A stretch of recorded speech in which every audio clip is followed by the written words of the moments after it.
Hey, don't let anybody put you down about nothing. All right.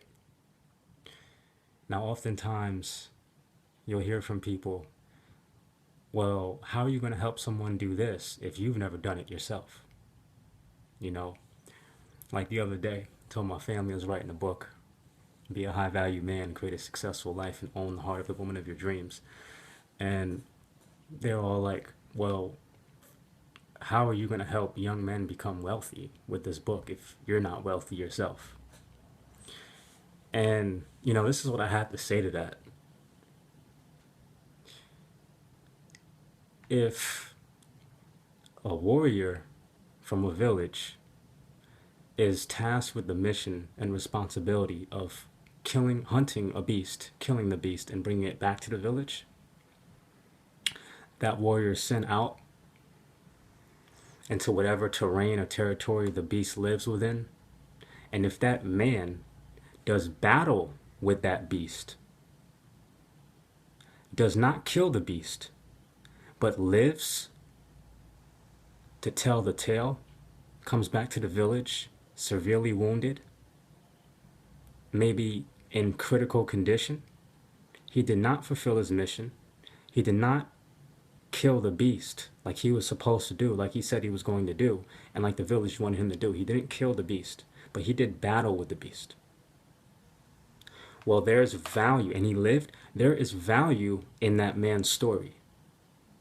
He lives to tell the story and pass on the information to other warriors who might be more capable of killing the beast because of his knowledge of doing battle with the beast. So my goal is to be wealthy in my 20s, and one of the big focuses of my book is helping men to understand consultative selling and how to acquire wealth by rendering a high value skill set to someone who's already collected wealth. If you want to make $1 million, find somebody who has 100 million and take on $1 million project for them. You'll have that million real fast, even if it's just a simple project. Like, I'm teaching stuff like that in this book because I've done battle with the beast.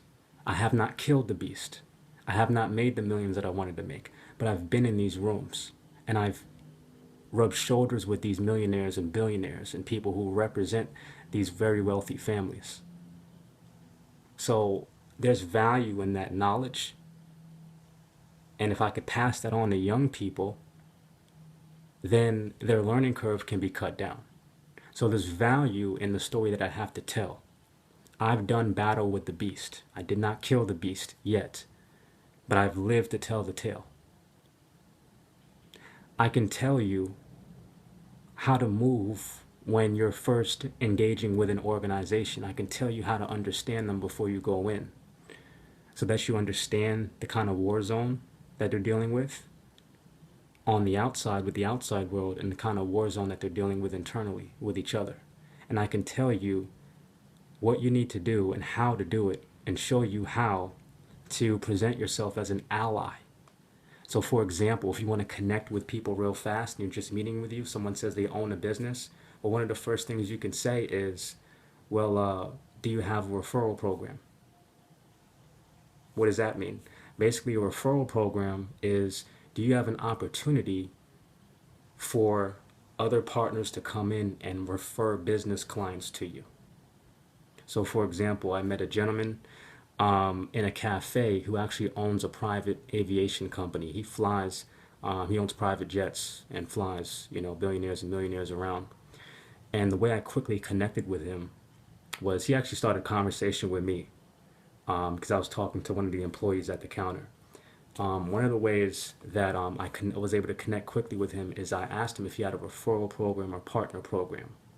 And instantly he was like, well, what do you, I've sparked his interest. I sparked his curiosity because I knew what question to ask. Part of being an expert or professional and part of advancing your career path in life is having the right questions to ask, because it's the questions that get you further in life. It's never really the answers. So I asked him, do you have a referral program or a partner program? And he was like, well, what is that? And I said, well, basically, what I'm thinking is that I can refer you some business clients. So you say that you have private jets. I'm well aware that the average, new helicopter is about 5 million. If you want a real nice one, a corporate helicopter, it's going to be 5 million for a helicopter. A private jet's going to be at least 20 million for a small one, 10, 15, 20 million for, a nice, maybe a 6 to 8 seater, very small, light jet. So, you're going to need to be dealing with people who can charter those, and you're going to be needing to deal with people who can actually buy those. So the kind of net worth that you're operating with here is someone needs to have at least, you know, a $5 million net worth to charter with you comfortably and to be able to maintain that, a consistent, they need to be making a certain amount of money. And to buy a private jet, someone needs to be worth at least $50 million. So these are the types of circles of influence that I engage with.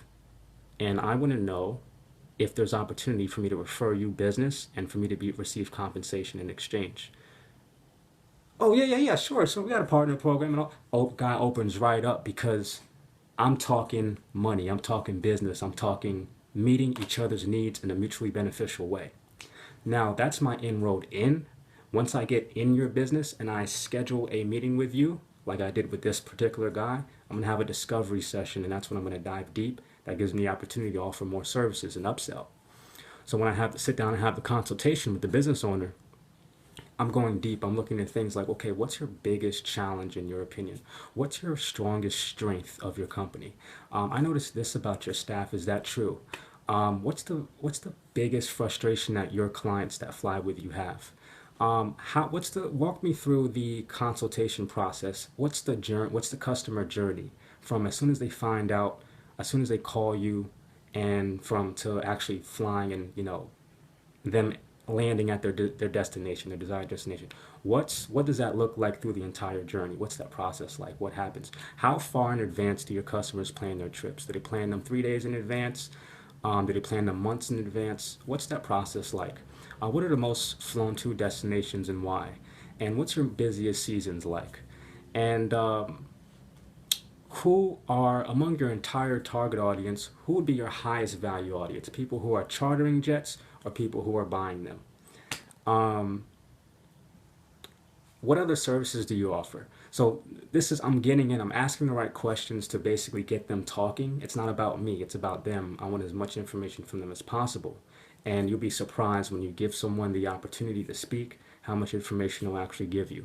And then from that information, I actually put together a project that I could bring other people in with me to collaborate on to fulfill an actual service for the business.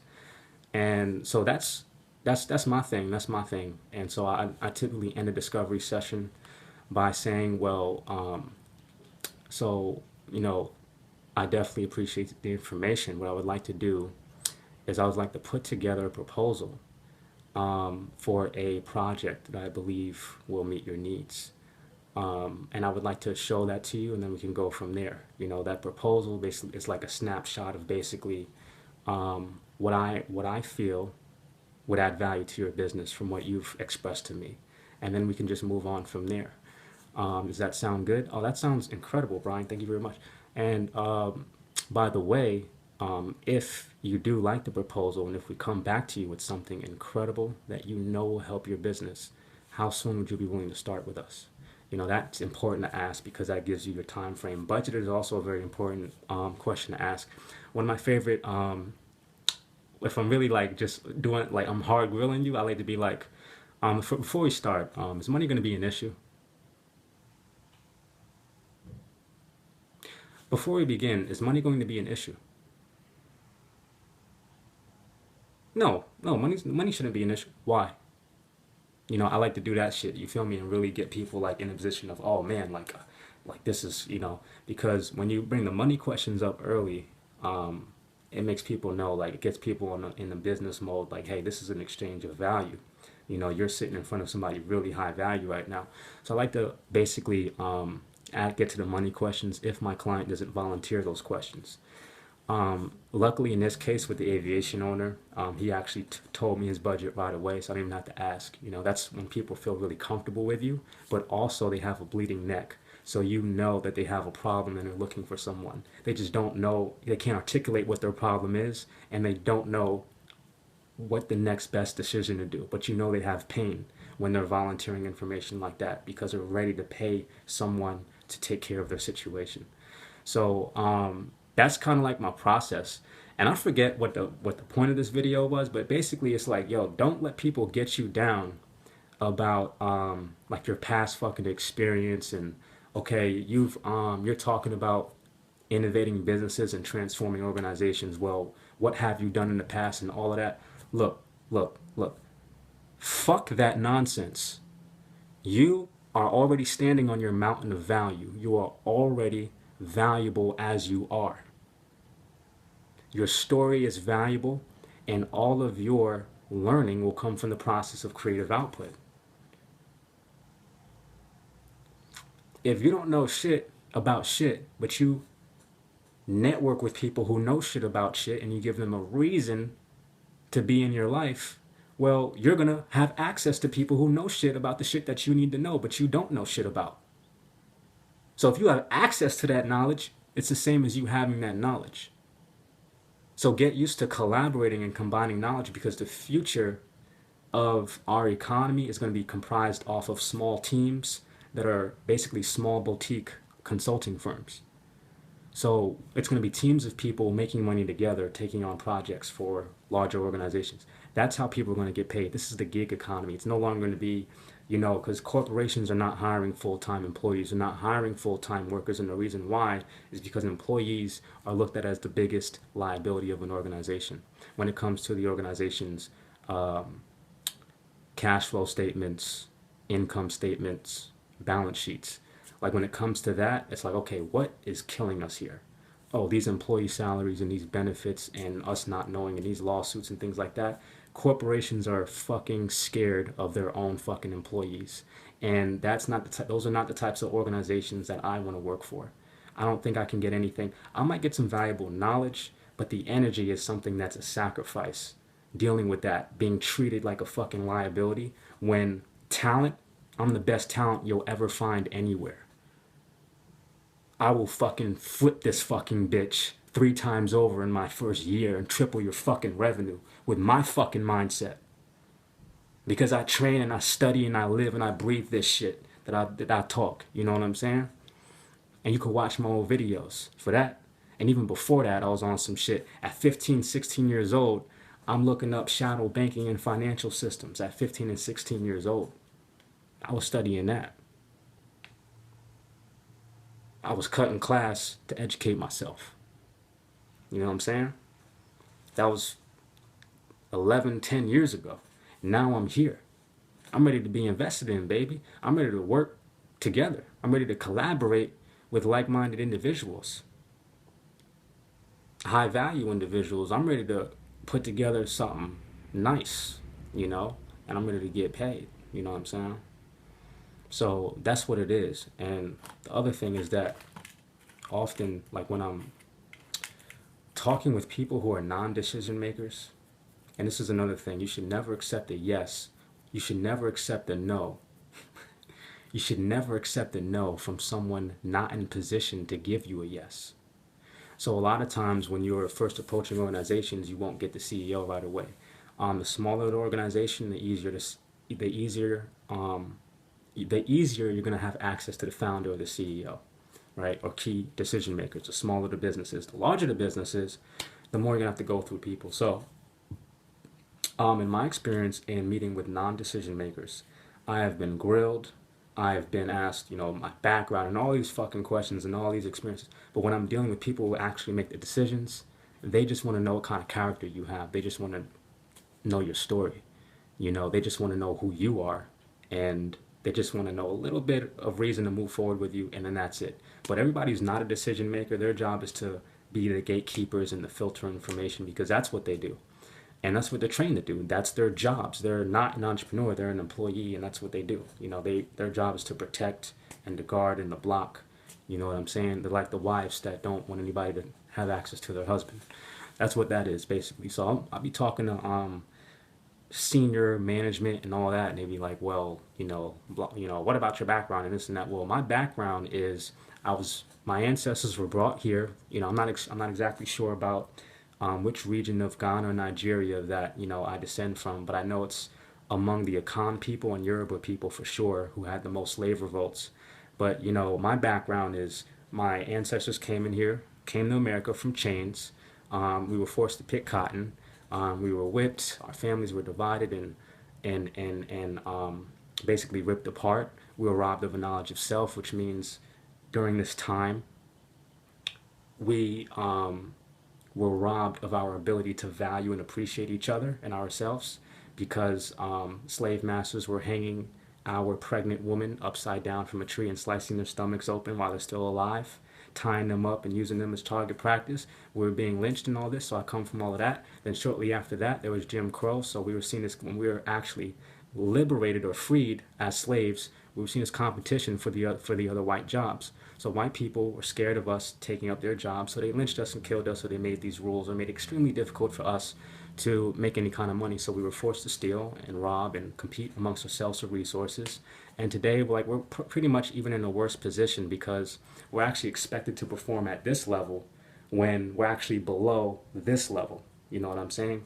And so because we're expected to perform at this level, we're grilled the same way as, white folks are. If I apply for a job, white person applies for the job, I'm not coming from the same supportive circles and networks that that white person has. Even if that white person comes from poverty, they still have an easier time accessing a network of supportive relationships because that's what they have waiting for them. In my community, there's nothing in my community to salvage. I have to go outside of my community for any resources or to meet with anyone that remotely thinks on the level that I think at. And when I find people or black people who think on the level that I think at, we're not in position to actually do anything with each other, which is sad because we don't have our own independence. We're not self-reliant, and it's designed that way. It's a fucking system. It's systematic because I don't believe America is racist. I believe intentionally racist. I believe America, the America that we live on, is floating on top of a racist foundation because our needs as a people weren't met as a collective. We weren't given reparations. We weren't our value and our shit was not restored.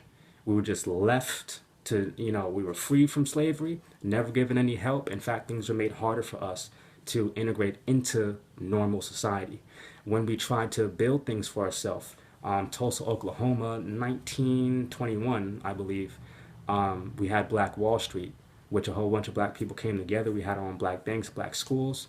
And this was actually, what they don't teach you in school, obviously, but this area in Tulsa, Oklahoma called Black Wall Street was a self-reliant black economy that was bombed by the U.S. government. This was the only time in U.S. history where the American government bombed itself, held out a full scope attack on its own soil and burned that Black Wall Street to the ground, killed everybody, killed children, all this. And these are white people doing this. This is military carrying this shit out in 1921. That's not that long ago. That was 100 years ago. Exactly 100 years ago. So this is what we come from. This is my background. I'm telling you this because this is a part of my background and where I come from.